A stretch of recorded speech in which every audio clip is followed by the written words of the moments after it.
Hello and welcome to the Retro Hour podcast, episode number 36, your weekly dose of retro gaming and technology news with me, Dan Wood. And me, Ravi Abbott. And here we are into our 36th episode. It's dark outside right now, like 8 o'clock in the evening. Yeah, I've got a cold. It's all getting wintry. Everything's pumpkin spiced in the shops all of a sudden. Now, if you are new to the podcast, first of all, where have you been? We've been doing this since January now? Yeah, we've done 36 episodes, come on. But there are a lot of people just getting into the show and it's like, we've got a big back catalogue to check out. Totally. So many amazing guests as well, including the guy that we have on this week. Now, if you are new to the show, the way the show works is Ravi and I talk through the big technology and retro stories of the week, and then the second half of the show is dedicated to a very interesting guest. And this week, it is one for the Amiga heads, isn't it? Dude, you've come up trumps with this. I can't believe it. Ben Vost, Amiga Format's editor. My favourite magazine, man. Now, Ben was involved with Amiga Format in the latter years, wasn't he? So he was there from like 96 onwards, which Amiga Format, I read it from like 91 up until the last issue. And a lot of people, when you tell them Amiga Format went on to like the year 2000, into the 21st century, people are like, no way, an Amiga magazine's still going then. But, this is a guy that really, he held the Amiga community together, really. Amiga Format was at the centre of it all, wasn't it, in those later years? In the UK, it was the biggest consumer magazine at one point, wasn't it? Bigger than like the movie mags and everything, then Amiga GQ, Format. Then all these fashion mags, Amiga dominated at one point. Yeah, and Ben, obviously, he was the editor of Amiga Format, the last one, and the guy that had to close the magazine down as well. Yeah. So, and this is actually the first time that Ben has ever spoken out about the Amiga stuff in what's it been now, 16 years? Yeah. So over a decade, definitely. It's insane. And the time is right for him to come and talk about it. And he's actually keen to get back into the Amiga scene again. He's going to tell us in a bit. So definitely, if you remember Amiga Format, if you love the Amiga, hang around. Ben Vost on the Retro Hour in around 20 minutes from now. Now, before we get into this week's stories, we've got a couple of massive thank yous we need to do. Yeah, we've got to thank two amazing donators. Now, we've got to say huge thank you, Josef Vermosi and also Michael Oglesby. Hopefully we pronounced your names correctly. But these guys have made very, very generous donations to the Retro Hour this week. We did mention we have got a little PayPal donation button, think of it as a little tip jar if you just want to say thank you. And you may recognise Joseph as well because he does his cap replacement service. Yeah, we had him on, didn't we, a couple of months ago? He's the man to talk to about replacing your capacitors and getting your Amigas going again. And Michael's an awesome guy. He tweets us all throughout the week, gives us loads of input and stuff like that. So yeah, totally. Really appreciate the donations, guys, and thank you so much for that. And of course, if you'd like to ever leave a little tip in the tip jar, theretrohour.com, anything you give will of course go towards the running of the show. Now, I thought since we've got Ben Vost on in just a bit, it might be quite nice to open with some exciting Commodore and Amiga news. Commodore is back. What? And before you roll your eyes, because I know it's happened a few times, making Commodore 64 and Amiga products. Okay, so we all know that the name has been used for... and abused. Used and abused throughout the history of time. So what's going on now, Dan? How come they've actually managed to get the official Commodore trademark? Well, this is individual computers. Jen Schofield and these guys. So if you're not familiar, these guys, they make some of the best modern Amiga hardware, stuff like the Indivision scan doubler. Yeah, they also do C64 stuff as well. Well, Jens actually made a reboot of the Commodore 64, an entire new motherboard. And now he's got the original molds from Commodore for the Commodore 64C cases. So he's making those. He's redoing it. So basically, all this old dying technology, he's creating new versions so they can last forever. Yeah. And he's done the Amiga 1200 Reloaded that he's going to be doing, like a new version of the Amiga 1200 with that onboard USB and all that it's got as well. So, and what is good about this is individual computers have been doing great Amiga products for years, but he's actually now managed to license the Commodore trademark from the company that hold it. This is amazing because I know it was Commodore USA before. There was Commodore blah, blah, MP3 blah, blah. players and CD-ROMs and rebranded toasters. Game cases, everything. So it's good that an actual company that's creating Commodore hardware can have the name. Yeah. I'm glad. And they're Germany as well. They're German-based. It's absolutely massive, and it's just being able to buy new Amiga and Commodore hardware with the Commodore logo on. It's all official, and that is. It's all like come full circle, hasn't it, Dan? It's crazy, isn't it? So I love individual computers products, so I think it couldn't have gone to a more deserving team. So yeah, I don't know how many of my machines have individual stuff in them, but I've got quite a lot. Got the Big RAM Plus, the Xsurf Ethernet, the USB, got it all. So yeah, congrats to Jensen though. I think that's really cool that they're going to get the official Commodore trademark on their products from now on. Finally, yeah, we might start seeing like Commodore bags and cool stuff like we see with Atari. And not the ones on eBay that are, not quite legit. Yeah, shady. Now, you've got some quite interesting GameCube news. Yeah, this is by a contributor, Starquake, who always sends us some good news. And GameCube, we've not talked about the GameCube really, have we? Cool little console, though. Yeah, I've got cool two of them, little actually. console, No, but but there's little discs. It was Nintendo's first disc-based system, wasn't it? But, they couldn't admit defeat and go with full-size DVDs. It had to be them little things. It's like them CD single style, really small ones. But basically, there's an emulator for it. And it was based on PowerPC. Mm-hmm. And they've managed to emulate now every single game for it. So before, they haven't had the GameCube games, but now they've got them. And it's every single game apart from one, which is this Star Wars game that they can't do because it's doing a memory access or something. Star Wars: The Clone Wars. A bit too complex, is it, to emulate? Okay. Yeah. But if you check this Dolphin EMU, it also does Wii games. Oh, wow, okay. Yeah, because the Wii essentially was the same hardware as the GameCube, wasn't it? Yeah. Yeah, at a hardware level it was. It's Mac, Windows, Ubuntu. So this is on all different kind of systems. And it looks really interesting. Well, I'm watching this video here on the article. They've actually embedded a YouTube video on their official website, dolphin-mu.org, and it runs so smooth. And the thing about it is as well, because the GameCube was obviously a standard def system, it looks like there's actually some upscaling here as well. Yeah. I'm sure they'll be able to have mods or scanline mode. They'll be able to have some enhancement mode or something. Well, it's cool because I've used PlayStation 2 emulators and you can actually bump up PlayStation 2 games 1080p and the textures look amazing. Do you remember Bleem? Yeah. Bleem, where you'd have the PlayStation games on the Saturn. Yeah. And it was on the Dreamcast. Dreamcast, sorry. And they'd look a bit better. Yeah. Well, it's I guess all the textures are there, but it's limited by the hardware, isn't it? So if you can upscale all that, it looks pretty cool. And I think, the GameCube, you can buy them pretty cheap now, though. I see them for about 20 quid, the original systems.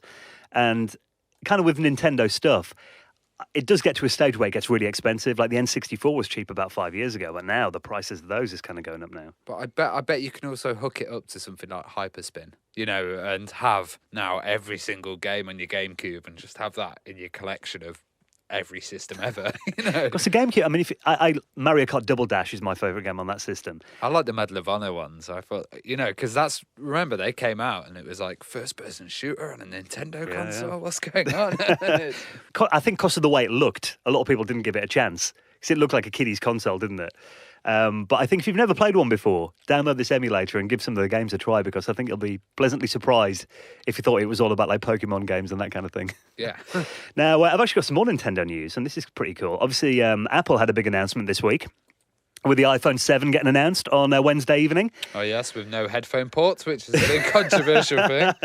Are you bothered about that? No, because every case that I've got for iPhones that have been waterproof always cover up the headphone port. So I guess they've probably done it for that reason.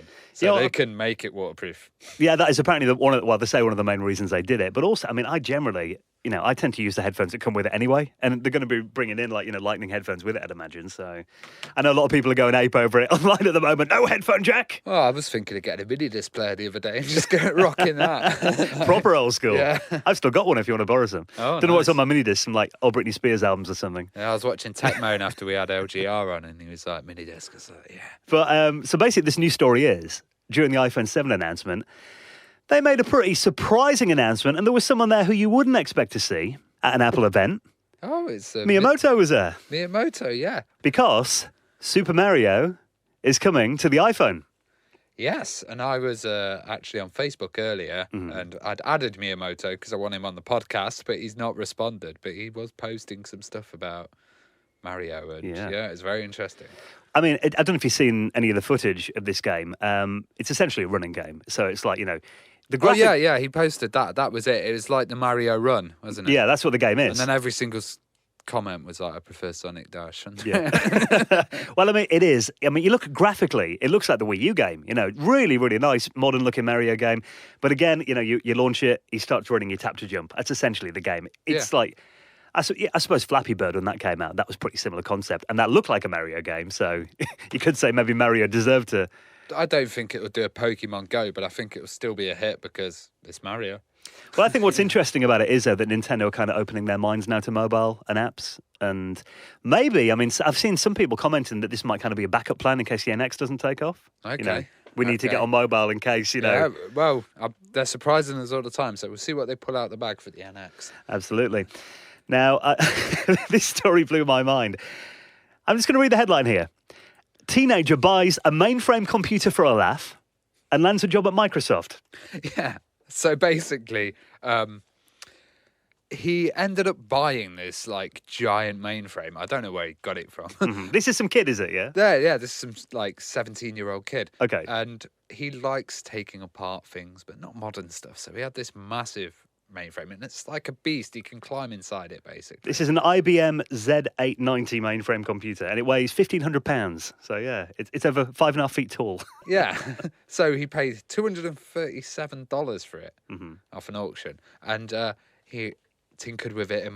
Eventually got it going, and then was posting to some other mainframe enthusiasts. And Microsoft have kind of contacted him and put him on this like little apprenticeship. Oh wow! Where he's like tinkering with things, exploring them, and kind of, you know, experimenting with Microsoft stuff. That's amazing, though, isn't it? They just come across him and like basically offered him like, come and work for us, kid. I mean, to be fair, this is what big companies like that should be doing. Yeah. You know what I mean? And, you know, he sent the email, he says here, just to see what their reaction was. Mm-hmm. And their reaction was, we'll give you a job. Yeah. I mean, if like at 17, he's already getting in this kind of stuff. And it says here, apparently his parents gave him his first computer when he was 18 months old. Oh, wow. And that was an IBM as well. So I don't know what he used it for when he was 18 months old, but I think that's awesome, though. And it's like, I think fair play to Microsoft for kind of seeing the potential in someone and being like, you know, we'll give you a shot, and you know. just for being out there, like, you know, all his mates were developing Xboxes. Yeah. And he'll be there with his mainframe, you know. Being a nerd does pay off. Yeah, totally. There you go. So we'll pop you a link in the show notes at theretrohour.com if you want to read more about that. It's a pretty long story, isn't it, that one? Yeah. Now, before we get into this week's interview with Ben Vost, I thought this was pretty cool. You remember Defender of the Crown? Oh, yeah. Jim Sachs. We had Jim on, didn't we, the other week? Yeah, RJ Michael as well. Yeah, produced that, Cinemaware, wasn't it? Yeah. Did you know that was actually developed for the ZX Spectrum as well? Go on. I know there's a lot of bad versions of stuff. Well, not bad versions. There's cut down, reduced versions for the ZX Spectrum. But Defender of the Crown, really? Well, obviously the Amiga one was the main one that everyone remembers. But actually, looking through the list here, it came out in DOS, came out on the NES, the Atari ST, Amstrad CPC, the Commodore 64, the Mac, the Apple II GS, even you a sure CDI Jim version. Bagley's not done this one? Well, no, apparently this was made in 1986. Oh, wow. Okay, so back then. Yeah, and they'd had it in the archives and everything like that, but just never released it. Oh. So, obviously, I mean, I guess they maybe looked at the game and thought, you know, the Spectrum wasn't a big deal in America, was it? No. And, you know, I imagine someone did a port of this and then they decided not to release it for whatever reason. Maybe the Spectrum was seen as a bit old hat when 16-bit came along. But this has actually been found, and Cinemaware are now selling it.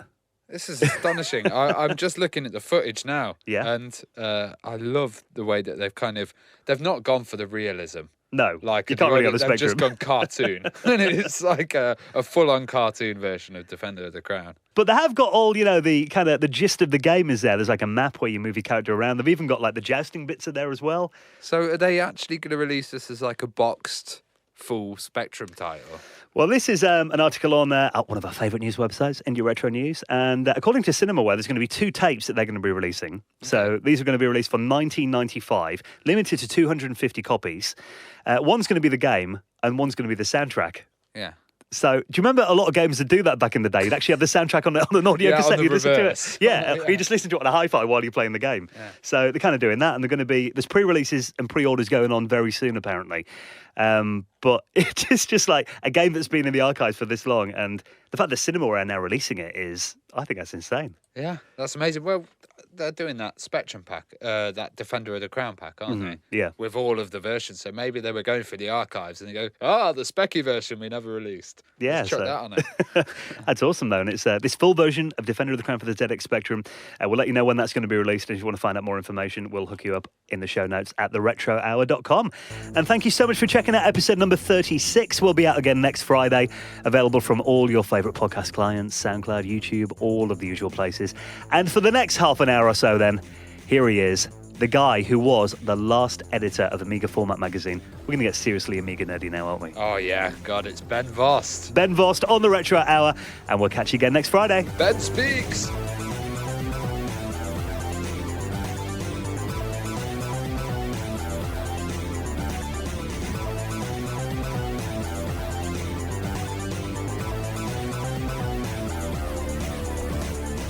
You're listening to the Retro Hour podcast, and it is a pleasure to welcome to this week's show. Now, Ravi and I used to read Amiga Format magazine religiously back in the I've still day. got loads in my living room. And we've got the guy on now who is actually the last ever editor of Amiga Format. Ben Vost, welcome to the show. Thank you very much, Dan. I'm pleased to be here. It's quite a surprise that anybody wants to talk about Amiga Format, but I'm glad. Well, I mean, let's start right at the beginning of your story then, Ben. What first got you into computers then? What was your first experience with one? The weird thing is that when I was growing up, I wanted to be an archaeologist. And this is before Indiana Jones. So I was learning Latin and ancient Greek, and I was doing classical civilization at school. And I'd been on several archaeological digs and all the rest of it. And then at the school I was at, the grammar school in Colchester, I had access to the computer lab, and just for fun I went to the computer lab and started playing with their BBC Model Bs. I got quite excited about it because, this is probably going back before your time a long way, they had the sideways ROM for speech synthesis. And it was done with Richard Baker's voice. And Richard Baker was the newsreader on the BBC. And for whatever reason, I can't remember why now, there was a group of about 7 or 8 of us. And we decided to do a barbershop quartet with these BBCs that we had in our school. We had 13 of them. And we had 4 doing voices and 6 doing music. And it was, when I say music, it was like tone generation more than anything. And we were on a token ring network. We had to synchronize it all manually by, hitting the space bar all at the same time.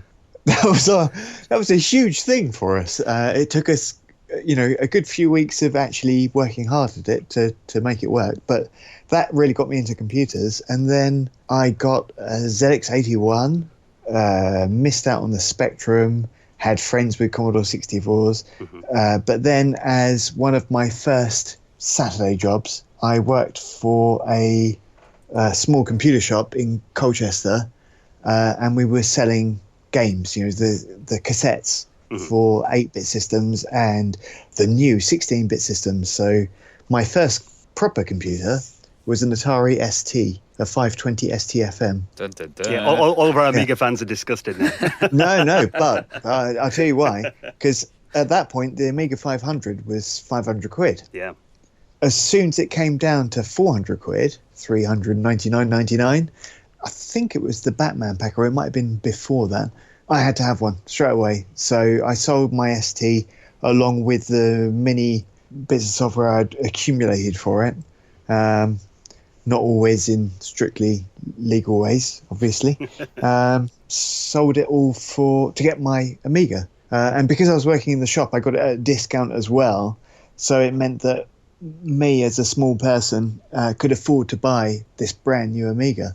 I even got a 1 meg RAM pack for it because back in the day, there was a single repairs company that did all the repairs for Commodore, and they sent me back a shipment of repaired computers, and included with it, they put 4 1 meg or half meg RAM packs for no apparent reason. There certainly weren't something I was waiting for. Or just install them without even asking. No, didn't install them. They were just in the bundle with it. Okay. So I said, right, I'll have one of those then.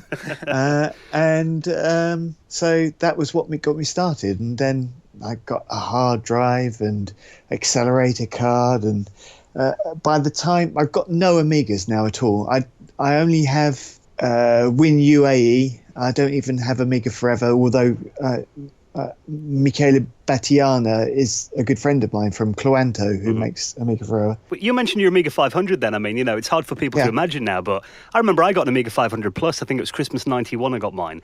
And I had a Commodore Plus 4 before that, and a megabyte of memory was a lot back then, wasn't it? I remember thinking, absolutely. You're never going to use all that RAM.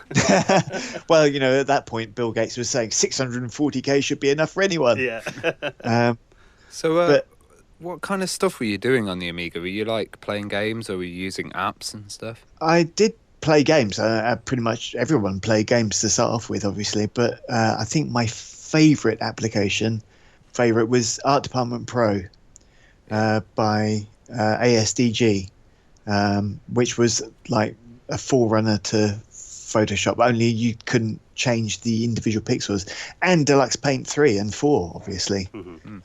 They were huge. After I'd left Soft Sellers, which was the computer shop, and everything, I ended up working for a company called HB Marketing, which was the biggest, well, in fact, it was the only serious software distributor for the UK. And that meant that I worked with all the big companies like ASG, DG, and the Halverson brothers that made Imagine. And in fact, that's what got me into 3D in the first place, was Turbo Silver, and then Imagine, and Real 3D, and of course Lightwave, although we couldn't buy Lightwave in the UK at the time. Well, I remember you gave away Imagine on Amiga Format. It's probably one of the earlier ones, but I tried running that on like a 1 megabyte Amiga 500. It took quite a while to render, but it was very impressive. Yeah, absolutely. And I did it as well. You know, it was 24 hours to wait for the chrome ball on the checkered floorboard with the sky kind of thing behind it. I remember those times very well. That wasn't me, though. That was my predecessor, Nick Veach, who gave that away. And that issue sold 272,000 copies. Wow, that's insane. That's a huge number, isn't it? Yeah. And I managed to ride Amiga Format down from that to 13,469. That's good. That's good work, that, Ben. Yeah. Well, I'm quite proud. Should we start from the beginning? And how did you get a job at Future Publishing? Oh, well, once HB Martin closed, I went to work for Micropace, which is an American company that had a UK office for a time. And they closed as well. Just as they were closing, I got invited to go and work on Amiga Computing up in Manchester, Macclesfield, for IDG Publications, because I was already known as a big deal in the Amiga community, if you like. From IDG, from being up in Macclesfield, I went to a computer show in London, and at that point I got approached by Nick and his editor at the time, Paul Pettengale, and they said to me, would you like to come and work for Amiga Format instead? You know, I'd not been headhunted before, so it was quite an appealing prospect. I packed my things from Manchester and moved down to Bath, and that's how I ended up working at Future. So what year we're talking then when you started at Future? 1996, I think that was. So I know Future, obviously the Amiga was a big deal to them. They had like sister magazines to Amiga Format, like Amiga Power and Amiga Shopper, which were still going around that time, weren't they? 96. I think Shopper closed down that year, didn't it, at the end of it? But was it kind of like... No, it was a little bit later, 98, I think. Was it? Okay, yeah. So obviously going there, I mean, Amiga Format was such a big deal. I mean, at one time I read it was the biggest consumer magazine in Britain. Yeah. What was it like going to work for them then? When I was at Macclesfield in IDG, that's a huge publishing company. I mean, really massive. Not so much for the Amiga, but in general for consumer magazines and trade magazines around the world. They are very well known.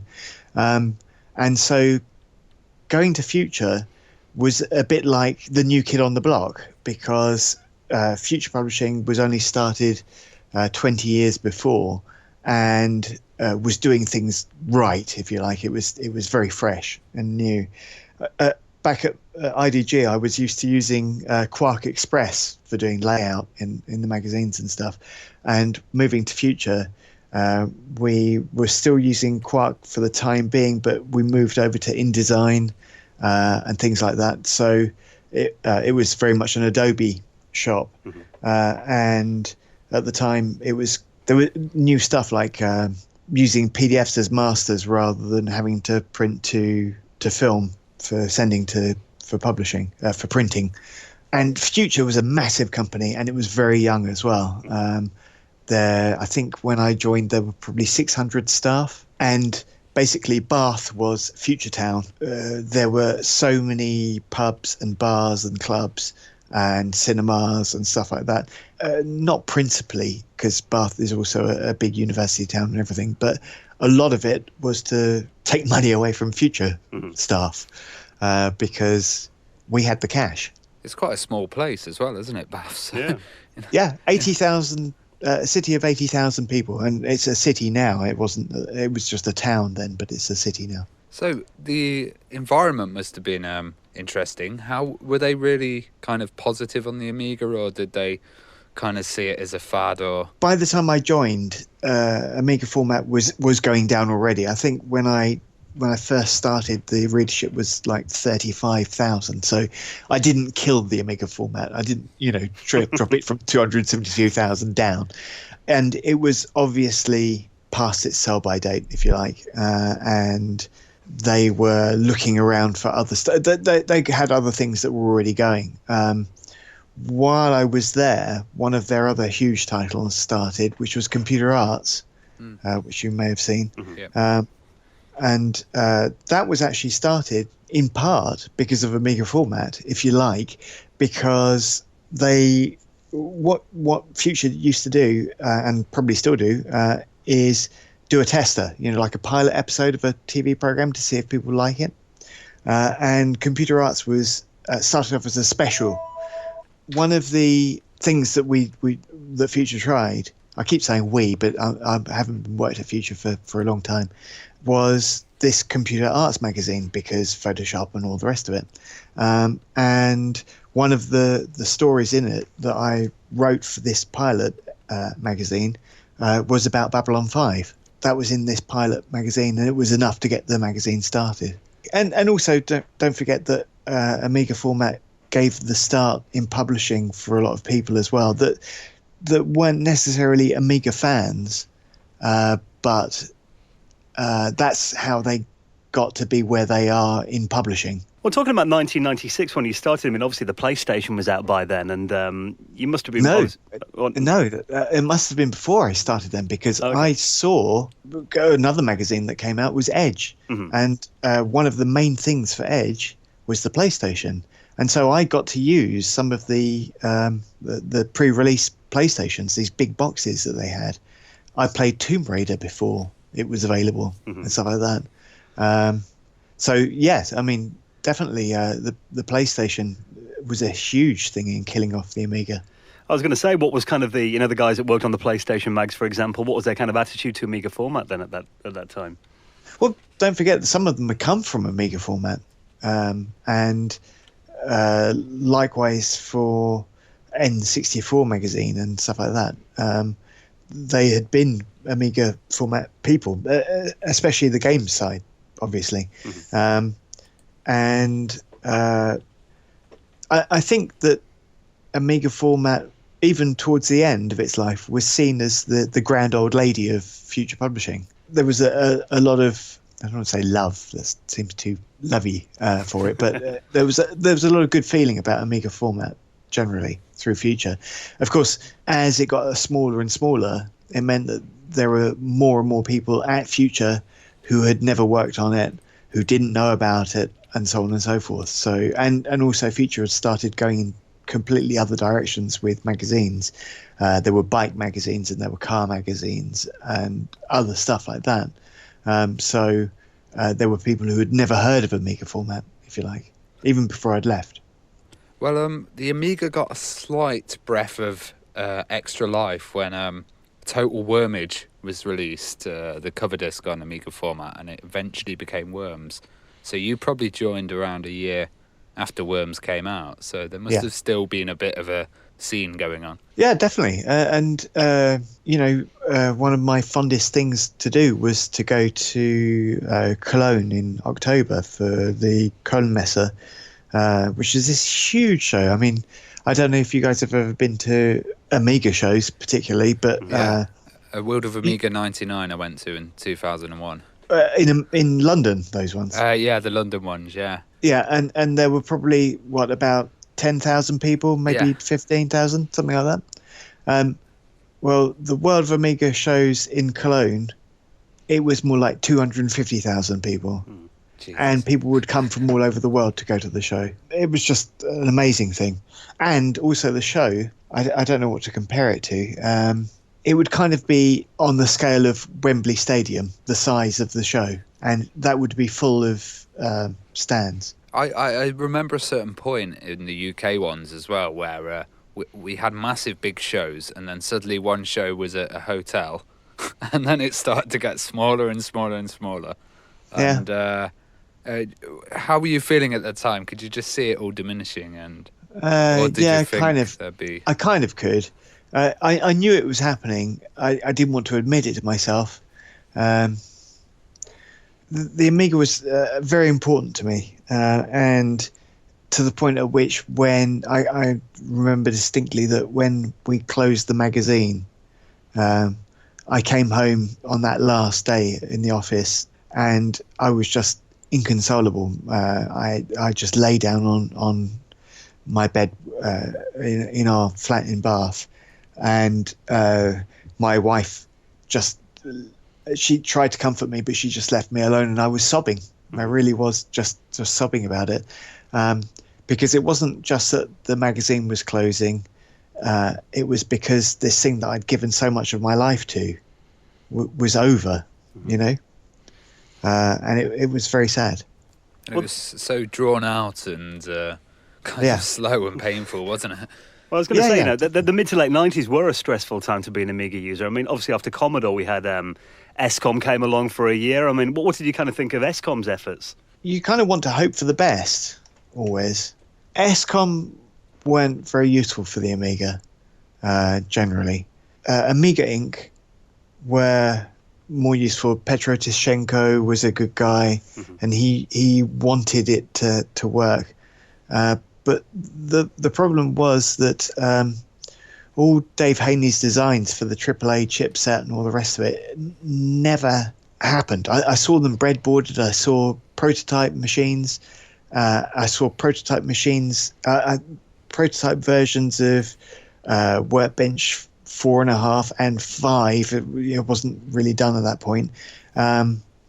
With things like retargetable graphics as built in from the start, and 3D as a huge thing, because obviously the Amiga was rubbish in quotes at 3D.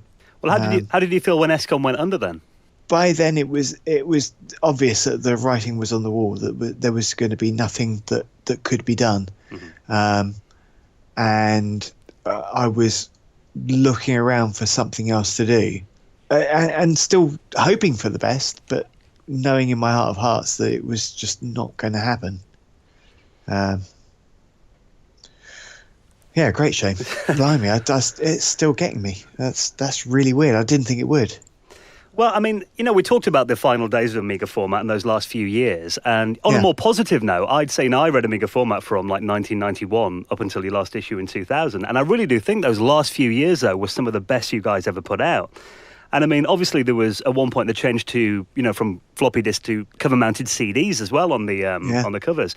Was that a bit of a significant change? And I imagine doing a monthly CD back in like the mid-90s must have been quite an involved process. It was an involved process, definitely. I mean, I used to do the first ones, and then Matt used to do the other one. Once I'd got it going, we hired a new guy to actually do the cover CDs.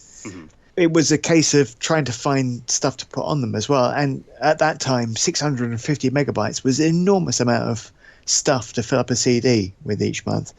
Thankfully, we had Aminet and all the rest of it that meant that I don't want to say shovelware, but it was certainly made it easier to fill up the whole disk. Because at that time as well, not everyone had internet connections or modem connections. It was just dial-up, and it was expensive as well, wasn't it? Yeah, but it might have only been dial-up to a local BBS. There was, I think, a few Amiga ISPs later on, but they were tiny. Yeah, definitely. No, but I mean, even if you joined one of, because I was with Demon from 91, I think, because I've been using the internet for a long time, and before Eyebrows and all the rest of them, I was using before the web. I was using Gopher through Amiga Guide.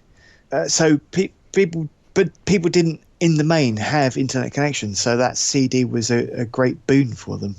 I found also that one great thing was the readers and kind of submissions of software, because the main companies were not really releasing that much. So it's good to see all this PD stuff coming out and, user-created community stuff. Definitely. And it was a huge advantage for the magazine that Amiga Format had such a good name, in the sense that people were not throwing stuff at us, but were quite willing to cut us a deal on being able to do demo versions of their software or give us software free of charge, etc., to put on the cover disc.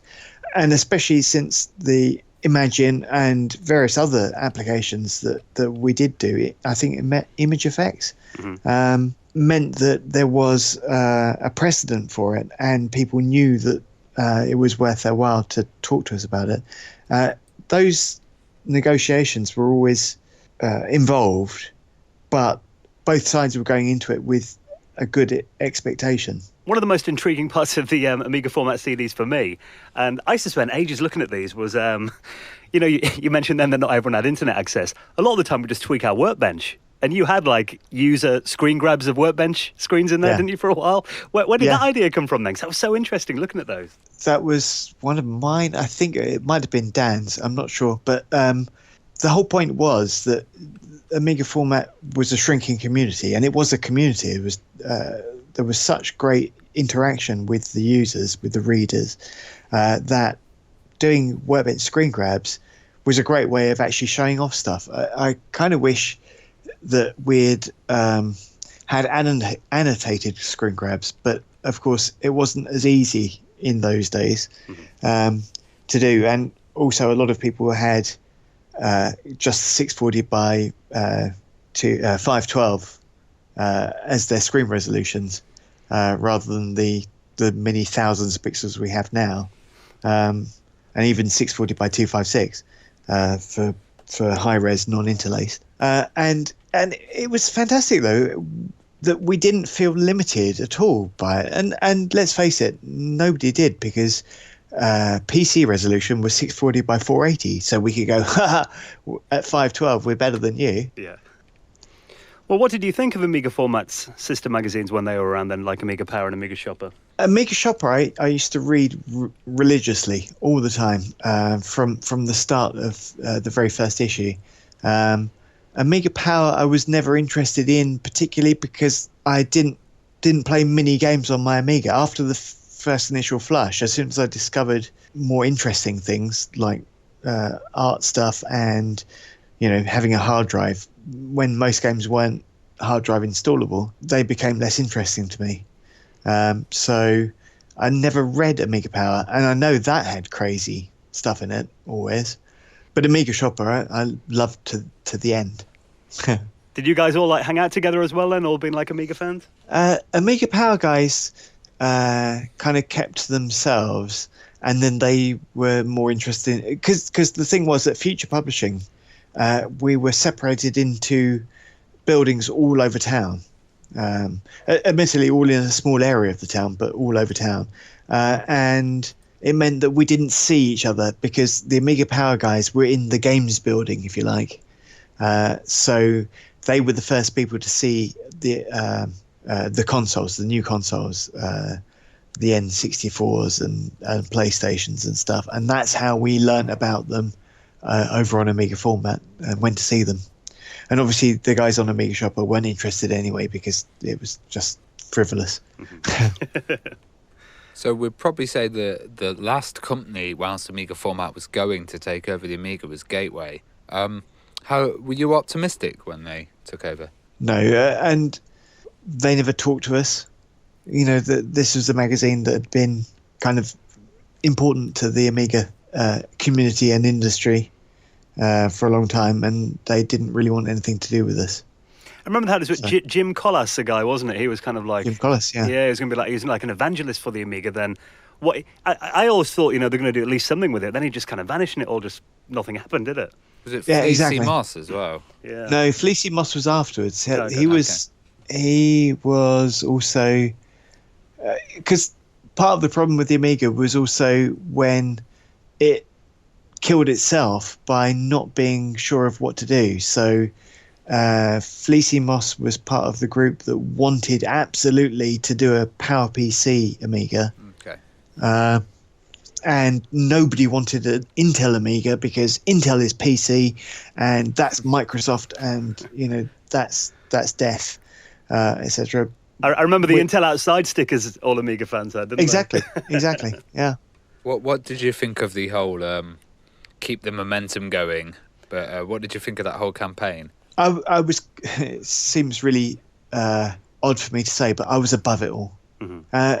The problem was that they didn't seem like serious people to me, and I didn't think, because there was so much internecine squabbling going on, I didn't think it was going to actually help the Amiga in any way. Also, they weren't doing the things I wanted, if you see what I mean. So I didn't want to have anything to do with them in a way. Sounds odd, but... Well, I remember at one time you gave away, it was like a demo version of QNX on the Amiga Format CD, didn't you? And that, at the time, I remember a lot of talk about that kind of being the foundation for the next Amiga operating system. I mean, what was the kind of story behind that then? QNX is a version of Unix that's... What you have to remember is the Amiga was kind of a real-time operating system. Workbench 1 less so, but certainly 2 and 3 were quite... real-time was quite important to them, which is why on the Amiga you could do things like pulling the screen down to reveal another screen behind it, and you always felt in control because the user had priority over everything. Whereas in Windows, the user only has priority over some things, which is why you can sit there waiting for stuff and why you click and nothing happens. Whereas for the Amiga, the most important thing in the operating system is whatever you want to do. Windows still hasn't got that in Windows 10. And QNX was the best way to do that, because unlike most Unix installations, it had that real-time aspect to it, because QNX was used by NASA for a lot of stuff, and obviously there you need to have instant feedback for the users, especially if they're people like space shuttle pilots. They don't want to sit there with the weight pointer going around when they're trying to re-enter Earth's atmosphere or anything. Well, QNX really blew my mind when I got the floppy disk and just put it in my mum's PC and then was able to boot this fast real-time operating system. I really thought there was something there. And it all seemed to kind of collapse again. But this was part of the internecine struggles that Amiga Inc. had, that they were pulling in different directions, and they were... It saddens me to say, but they were listening to the users too much. So there were too many vested interests saying, no, we want this, no, we want this, no, we want this. And they just didn't go, well, yeah, but we're the bosses and we'll do this. Well, Ben, this one might be a bit of a difficult one, but, say in a dream world, if you were back then the boss of Amiga Inc., what would you have done? Well, it's difficult to say now because obviously with hindsight, I would say... go x86, go Intel or AMD, whichever you prefer. But do the switch from big endian to little endian for the processor, which would be painful, but it would be achievable. And open Workbench up to being available for other platforms. I think that would have been the most important thing to do, because Workbench was a fantastic bit of software, absolutely brilliant. And even now, it drives me insane to think that if I name a JPEG file on Windows, if I name it image.pdf and I double click on it, it's going to try and open it with Acrobat. I still don't feel the same on Windows as I did with Amiga OS. Those data types, wasn't it, that did it on the Amiga? Yeah. Yeah, exactly. And it was also looking at the header for the file. Files all have headers. And in the header, in the first 8 bytes or something, it will say image IFF format or, image JPEG format. So rather than looking at something that can be easily faked, i.e. the file extension, look at the actual file itself, stupid gits. And I love the updatability of it. Like, you could just add a new device, add a new Yeah. library, and it would just work. It's Yeah. crazy. Indeed. And before, Apple kind of purloined the idea of it just works. Before on the plug Amiga, and play, it did. wasn't it? Yeah. Yeah, exactly. Well, Exactly. those late 90s years when you were at Amiga Format then, I mean, the community really kind of got together because it was a lot smaller back then, I felt. But obviously, Amiga Format was kind of the glue that held it all together. I mean, you used to go to user groups and all that kind of thing as well, didn't you, quite regularly? Yeah, absolutely. And it became a club. And that was part of the problem. We were becoming a bigger and bigger fish in a smaller and smaller pond. And it was quite problematic in terms of survivability. And let me just grab something. One of the things that I have, oh, there you go. I don't know if you can see this okay. The AAA award, okay. Yeah. That's cool. So this was my award for being the best Amiga user for his continued and dedicated support of Amiga users both in and outside his role within the Amiga press, and that was 1999, and that was Martin Salen and Andrew Elliott who gave me that in front of probably the largest gathering at that time of Amiga users, a couple of thousand people that were still left, and that was in London, I think. Yeah. Well, by the time we'd reached this point, there was only 2 mainstream Amiga magazines in the shops, Amiga Format and CU Amiga, and obviously they were the first to go. Was that a bit of a shock to the system when CU closed? Yeah, well, yeah, kind of. I mean, we always had a rivalry with Tony and the guys there, obviously because we were going after the same people, if you like. But yes, it was a shame when they closed the mag. They still covered stuff that we didn't, and vice versa. You saw that cover of the magazine that was welcoming of CU Amiga readers. Yeah, for people who didn't see that, you actually sent me over a mock over, and in the corner you actually had that, didn't you? A welcome to CU Amiga users. Yeah, and will you be able to put that picture? Yeah, we'll put it on our Facebook page. Yeah. Yeah, cool. and Okay. on the site. Yeah. This was a magazine cover that you designed for it. It was issue 117, but you never used it in the end. That's right. Yeah, it was an issue cover that I rendered in Lightwave, and it was for celebrating ISDN, as you can see from the cover, ridiculously. And on the corner, on the flash, it said a warm welcome to CU Amiga readers, on the grounds that we wanted to have them reading our magazine, if nothing else. And I think we got an uptick in the readership of a few thousand, but it wasn't that many because we figured that people were probably buying both magazines anyway. Well, obviously, in those later years, was it difficult finding news topics to cover and software to write about? In the last year or two, it did become quite difficult. I had to write an article, a review of my Epson printer that I'd bought. Not because it had any Amiga-related things, but because I'd lost a page because of something or other, and so needed to come up with 1,000 words very quickly, and so wrote that review, which wasn't a great review either. So yeah, it was definitely getting tight. Well, one thing that you did bring in around that time that I thought was really cool was reader reviews, and I know actually one of our regular listeners, Gaz Murphin. Gaz actually did one of your first ones. Gareth Murphy, yes, I remember. He listens every week, does Gareth? Say hi to Gareth. So, what kind of, was that kind of what inspired bringing in the reader reviews then? Because they were really interesting to get like someone's outside perspective on stuff. Absolutely. Well, I mean, part of it was also that I was one of the only people writing in the magazine. So part of it was just to lighten my load a little. But yes, also because I think it started because we had a really incisive letter about some product or other, and it was very extensive, and I just thought, if this had pictures, if this was an actual review rather than being a letter about a product, that would be really good. So we did so. And also, and apologies to Gareth, readers who wrote reviews were cheaper than freelancers who wrote reviews, if you see what I mean. It was just too cool to get published though as a reader, you know what I mean? It was like, wow. Yeah, I never definitely, did, but I think definitely. I sent you one in, you never printed it though, I don't think, but it was probably awful. Well, we didn't like you, Dan. That will have been it. Yeah. You got your screenshot in there, so that's all right. Yeah. That's cool. Well, obviously, you know, when Nick left, you became the last editor of Amiga Format then. What was it kind of like taking over such an iconic title? I'd been his deputy editor for a time because when I was on Amiga Computing, I was the editor. And then when Nick asked me to come to work on Amiga Format, it was as the deputy editor, and I was quite happy to do so.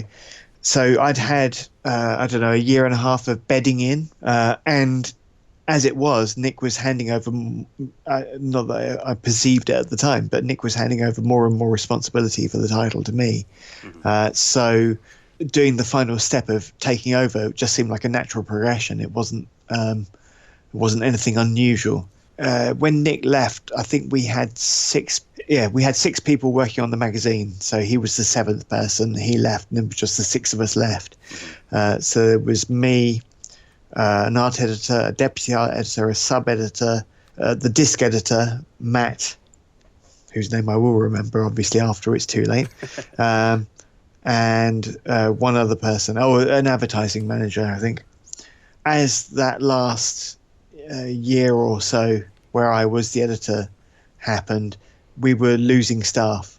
You know, first thing to go was the advertising manager, because there weren't enough pages of advertising. The magazine went down from, I think, 130 pages or something when I took over, and we finished on 72. And obviously you had the regulars like Power Computing, always had a double page spread, and usually the inside front cover or the inside back cover. The number of pages in your magazine is dependent on the number of advertising pages, because if you don't get enough advertising, then I could write, a 300-page magazine. However, the cost of it would be too great against the amount you're recouping from the advertising and also from the sales of the magazine. It became evident that things were going downhill at a fairly rapid rate. So when did you know it was all over? My publisher, Paul Pettengale, took me for a beer, and this was 6 months before it was the final issue, and he said there's not much more we can do with Amiga Format, and there will come a point at which it will close. And I kind of said, yes, yeah, I know, still thinking there might be one last magic trick to pull out of the bag, and there wasn't. Were you amazed to find an extra magazine called Amiga Active coming out in 1999 to 2001 in all the major shops as well?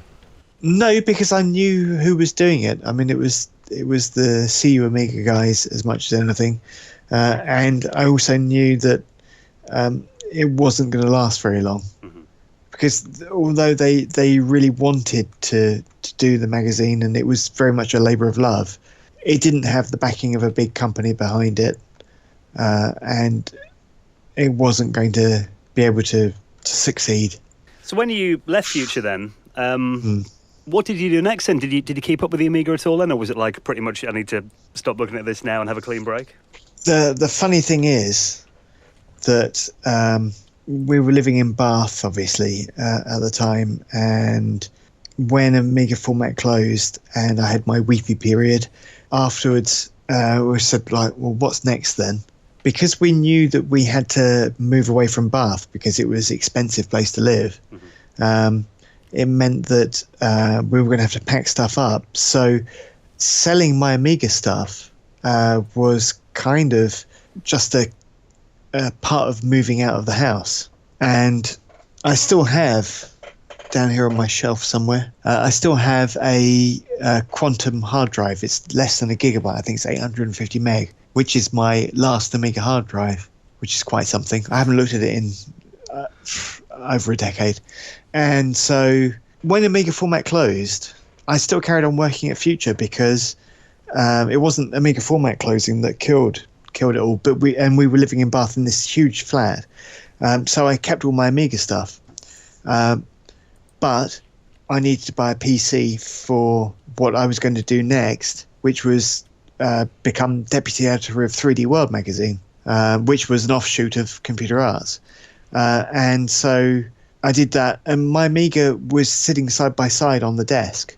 But because of what I needed to do, it was getting used less and less. And when I took voluntary redundancy from Future because they offered it to all manner of people, it wasn't going to be able to go with me to where I was going to go to next. So I sold my Amiga to Power Computing, and at that point it was quite a monster. It was an A4000T, because before it I had my favourite ever computer, my best computer in the whole time I've ever had a computer, although this one comes pretty close, which was an A3000T. Nice. Oh, very nice. God. Yeah. They're massive as well, aren't they? Yeah, and weighed a ton. And the 3000T was a beautiful piece of kit. The SCSI on that was amazing. Yeah, it's so fast. And SCSI 3 by default. And, oh no, was it SCSI 2? I don't remember. Anyway, it also had it had zips, which were zigzag inline pin packages for memory, which were these tiny little memory chips with these 8 pins hanging down off them. Were extremely fragile, and you had to put them into your motherboard. And there was none of this zero insertion force rubbish at that time. It was heart in your throat trying to put this memory in. And the only thing that made it better was once I had the 16 meg I could have of fast memory on that, was the fact that I got a 6860 card from Phase 5. Because of me going to Cologne and once a year for several years, I got to know Wolf Dietrich really well at Phase 5, the boss of Phase 5. He was really good to me, and I never liked the Cybervision, which was his graphics card. I was always Villagetronic for the Picasso, which was kind of a bone of contention, but he didn't mind. And so I'd saved up enough money to buy a 6840 processor card from him to put into my 3000T. I said to him, look, here's the cash, and can I have a 6840 card? Because I went to see him at his place in Frankfurt. And he said, no, I can't take cash from you. It's a German business thing. And to be honest, if somebody came to me and gave me cash for something, I wouldn't be able to do it either. So it seemed really weird. And he said, look, this is a brand new 6860. It's just off the presses. You can have that for the same price. And I said, okay, but what am I going to do with this cash? And he said, well, take it home and sort me out a check or something. So in effect, he gave me that 6860 card because he never cashed the check that I spent ages trying to sort out with the bank. And obviously it was in Deutschmarks at the time rather than Euro. And they were expensive cards as well, weren't they, back then? Oh, yeah, absolutely. So I had raised enough money to buy the 25 megahertz 6840 card, and the 40 megahertz one was out already. So I was thinking, oh, maybe because he likes me, he'll give me the 40 megahertz one. Instead, he gave me the 50 megahertz 6860, which was 8 times faster than 25 megahertz 6840. And he gave it to me for free. Amazing. And it had 16 meg on board, and there were Sims as well. And it was like, what the hell? You know, just plug it in and you just clip it down. Wow, that's fantastic. And all this time I've been going with these zips. If you had that today, that'd go for an absolute fortune now. Amiga hardware, like on eBay and stuff like that, it goes through the roof. Now people pay like £1,500 for like old PowerPC accelerators and stuff. Wow. Do you keep up with the scene at all today? Not really, no, because it hurt too much. For a long time, it hurt too much, so I couldn't go near it. And in fact, just recently, one of my buddies in the Lightwave world, gave me a copy of UAE fully loaded. So it's got Art Department Pro, it's got Professional Page by ASDG, it's got Lightwave 3.5, obviously, and various other things on it. And I fired it up the other day and thought, oh, this is like being at home again. Yeah. But and clicking on the left hand side of a window, close the window and stuff like that. Just little things. The fact that I can change the language, because of the locale settings, really easily. All this stuff that was before its time. Well, you can actually, you said you've got your old Amiga hard disk. You can hook that up and load it into WinUAE. I know. Yeah, I could do, except I've got to have a SCSI controller for it. Well, one thing's quite interesting, because as we're talking to you, the Amiga scene's just suddenly kicked off again. So it's taken all this time for new kind of amazing classic hardware coming out. And with FPGAs now, you can basically increase... What is it? It's an Amiga 600. A card came out called the Vampire. I don't know if you've read about this. It costs 130 euros. You open your Amiga 600, place it over the top of the 68K. It puts it up to 120 megahertz. It's got from 8. Yeah, from 8 megahertz. It's got something like, what is it? 256 megabytes on board. Yeah. It's got RTG, HDMI output, 16 bits audio processor on there. It's like... It's insane, yeah. It's kind of being made in a garage in Germany, which I kind of prefer than these big companies now, Oh, that's kind of it, isn't it? That's exactly... I mean, the German Amiga scene was always far more vibrant than the UK one, in terms of the serious side. For demos and for games, etc., the UK was the top. But with the German guys... They did some amazing stuff. Well, Ben, you mentioned Lightwave, and obviously for people that might not know, that's kind of your full-time job now then, isn't it? And you're living in France. So what are you doing these days then? Well, I'm writing the documentation for Lightwave, and after Amiga Format, after 3D World, and when I left Future Publishing and moved over to the other side of the country, to Kent, I went to a show in Denmark called the 3D Festival, and met a chap there, a French guy, Franck Lafarge, and it turns out that he did the same job as me in France that I did in the UK. So I was working for HB Marketing and doing serious software and hardware, and he was doing the same thing for a company in France called Guillemot, spelt Guillemot.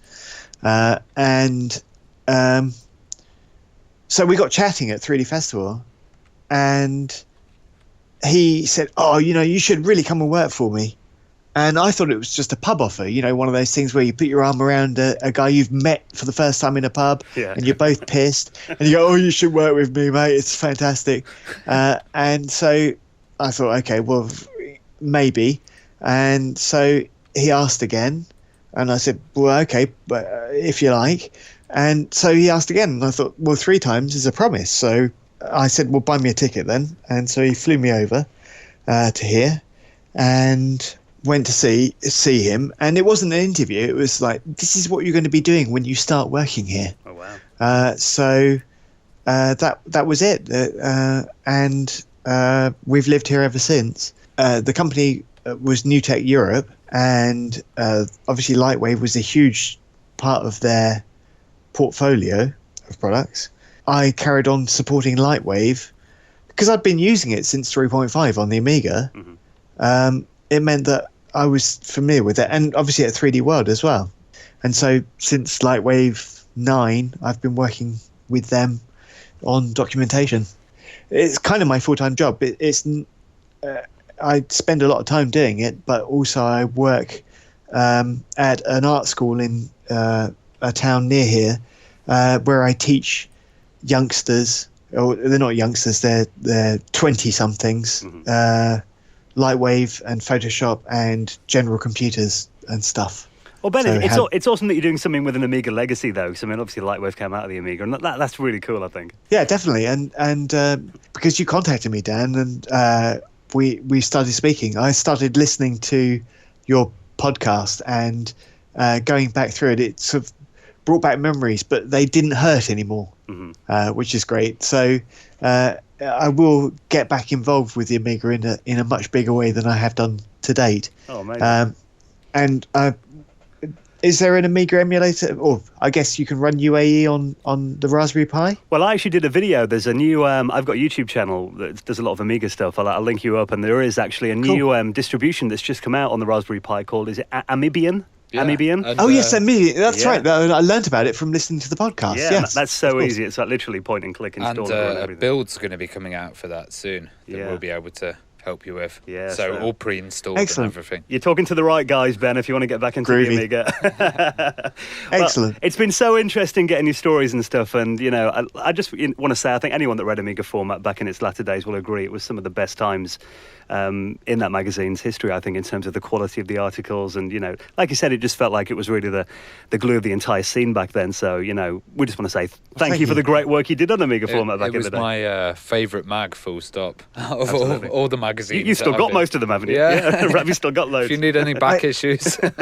Well, the funny thing is that when we left Bath, I had pretty much every single back issue because Future was getting rid of them all.